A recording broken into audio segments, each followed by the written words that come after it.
प्रधानमंत्री नरेंद्र मोदी 2 दिनों के सऊदी अरब दौरे पर हैं। प्रधानमंत्री मोदी सऊदी अरब के क्राउन प्रिंस मोहम्मद बिन सलमान के न्योते पर जिद्दा जा रहे हैं। प्रधानमंत्री मोदी की सऊदी अरब की ये तीसरी यात्रा होगी, लेकिन उनका जिद्दा का ये पहला दौरा होगा। इससे पहले 2016 और 2019 में भी प्रधानमंत्री मोदी वहां सऊदी दौरे पर रियाद गए थे।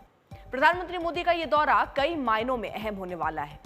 ये रक्षा, ऊर्जा, निवेश से जुड़े कई मसलों पर यहां पर बातचीत होनी है। सऊदी अरब से रिश्तों को लेकर प्रधानमंत्री ने अरब न्यूज से बातचीत भी की। इस दौरान प्रधानमंत्री ने कहा कि सऊदी अरब के एक मूल्यवान साझेदारों में से एक है। सऊदी अरब से द्विपक्षीय संबंधों में तेजी से विस्तार हुआ।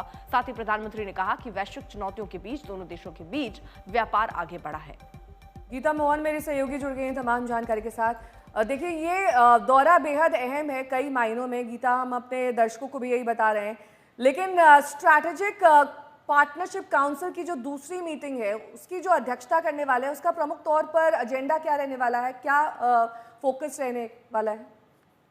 नेहा, ये बहुत ही इम्पोर्टेंट क्वेश्चन है, क्योंकि सबको लगता है कि आईएमएफ को लेकर, ट्रेड को लेकर, इकोनॉमी को लेकर भारत और सऊदी अरेबिया में जिस तरीके के कोऑपरेशन हो रहे हैं वो काफी इम्पोर्टेंट है। लेकिन अहम ये भी है कि स्ट्रेटेजिक फ्रंट पर भारत और सऊदी अरेबिया किस तरीके के काम कर रहा है।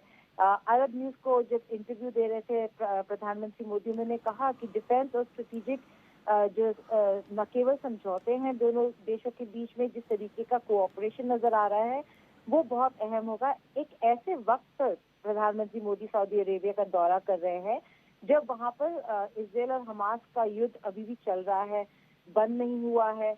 भारत का रोल बहुत इम्पोर्टेंट है, क्योंकि अमेरिका क्या करने वाला है उस रीजन में वो इम्पोर्टेंट है। और सऊदी अरेबिया बहुत ही पावरफुल कंट्री है जिस पर डिपेंड करता है उस पूरे रीजन का स्टेबिलिटी। तो कहीं ना कहीं ईरान को लेकर और उस पूरे रीजन में जितने भी देश हैं उनको लेकर सऊदी अरेबिया और भारत के बीच, यानी कि क्राउन प्रिंस मोहम्मद बिन सलमान और प्रधानमंत्री मोदी के बीच काफी बातचीत होने वाली है स्ट्रेटेजिक और डिफेंस फ्रंट को। बहुत बहुत शुक्रिया गीता तमाम जानकारी के लिए।